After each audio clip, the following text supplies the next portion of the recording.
शिवसेनेच्या धनुष्यबाण चिन्हावरून गेल्या 2 वर्षांपासून सुरू असलेला वाद आता निर्णायक वळणावर आलाय। उद्धव ठाकरे की एकनाथ शिंदे, कोणाला मिळणार शिवसेनेची खरी ओळख? स्थानिक स्वराज्य संस्थांच्या निवडणुकीच्या तोंडावर सर्वोच्च न्यायालयात 14 जुलै रोजी होणारी सुनावणी महाराष्ट्राच्या राजकारणात भूकंप आणणार का, असे अनेक प्रश्न उपस्थित होत आहेत। कारण इथे प्रश्न आहे थेट अस्तित्वाचा। उद्धव ठाकरे आणि राज ठाकरे यांच्या मराठी विजय मेळाव्याने तापलेल्या राजकीय वातावरणात हा चिन्हवाद आता कोणत्या दिशेने जाणार आणि निवडणुकीच्या तोंडावर कोणता निर्णय घेतला जाणार याकडे सर्वांचंच लक्ष लागून आहे। जसं की आपल्याला माहितीच आहे, जून 2022 मध्ये शिवसेनेमध्ये मोठी फूट पडली। एकनाथ शिंदेंनी पक्षातील बहुसंख्य आमदार घेऊन वेगळा गट तयार केला। परिणामी उद्धव ठाकरे यांच्या नेतृत्वाखालील महाविकास आघाडी सरकार कोसळलं। नंतर निवडणूक आयोगाने एकनाथ शिंदेंच्या गटाला शिवसेना हे नाव आणि धनुष्यबाण हे मूळ चिन्ह दिलं। त्याचबरोबर उद्धव ठाकरे यांना नवा गट नोंदवून शिवसेना उद्धव बाळासाहेब ठाकरे म्हणजेच शिवसेना UBT हे नाव आणि मशाल हे नवीन चिन्ह दिलं। या निर्णयाविरोधात उद्धव ठाकरे गटाने सर्वोच्च न्यायालयात दाद मागितली। पक्षाची मूळ विचारधारा, कार्यपद्धती आणि संस्था रचना त्यांनीच जपली आहे, त्यामुळे चिन्हावर त्यांचाच अधिकार आहे असा ठाकरे गटाने दावा केला होता। उद्धव ठाकरे गटाचे वकील कपिल सिब्बल यांनी मे 2025 मध्ये कोर्टात अर्ज दाखल करून त्वरित सुनावणीची मागणी केली होती, परंतु कोर्ट सुट्टीमुळे सुनावणी पुढे ढकलण्यात आली।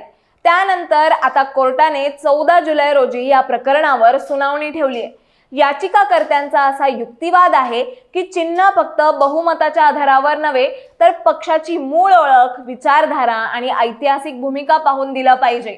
त्यांच्या मते निवडणूक आयोगाचा निर्णय चुकीचा आहे। त्यांनी राष्ट्रवादी काँग्रेसच्या बाबतीत अंतरिम आदेश देत दोन्ही गटांना स्वतंत्र चिन्ह दिले होते, तसेच आदेश या प्रकरणात का देत नाही असा सवालही त्यांनी उपस्थित केला। शिवसेनेच्या धनुष्यबाण या पारंपरिक निवडणूक चिन्हाच्या मालकी संदर्भात गेल्या 2 वर्षांपासून सर्वोच्च न्यायालयात कोणतीही सुनावणी झालेली नाहीये, म्हणून शिवसेना ठाकरे गटाकडून आज सर्वोच्च न्यायालयात हस्तक्षेपाची मागणी करण्यात आली। यावेळी न्यायालयाने इतकं तातडीचं काय आहे अशी विचारणा केली। त्यावेळी ठाकरे गटाकडून देवदत्त कामत यांनी लोकांना चिन्ह निवडण्याचा अधिकार असल्याचं सांगितलं। त्यानंतर सर्वोच्च न्यायालयाने या प्रकरणावर 14 जुलै रोजी सुनावणी निश्चित केली आहे। त्यामुळे आगामी महापालिका निवडणुकांच्या पार्श्वभूमीवर या वादाकडे संपूर्ण महाराष्ट्राचं लक्ष लागलंय। असं बघायला गेलं तर मुंबई, पुणे, नागपूरसह राज्यातील 27 महानगरपालिकांच्या निवडणुका जाहीर होणार असून प्रचाराच्या तयारीला वेग आलाय।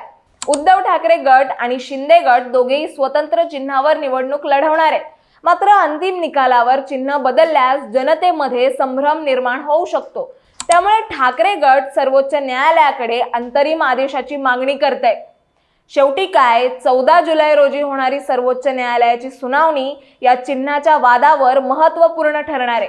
जर ठाकरे गटाच्या बाजूने निर्णय गेला तर शिंदे गटाला मोठा धक्का बसू शकतो आणि जर शिंदे गटाला समर्थन मिळालं तर उद्धव ठाकरे गटाला मशाल हेच चिन्ह कायम ठेवावं लागेल।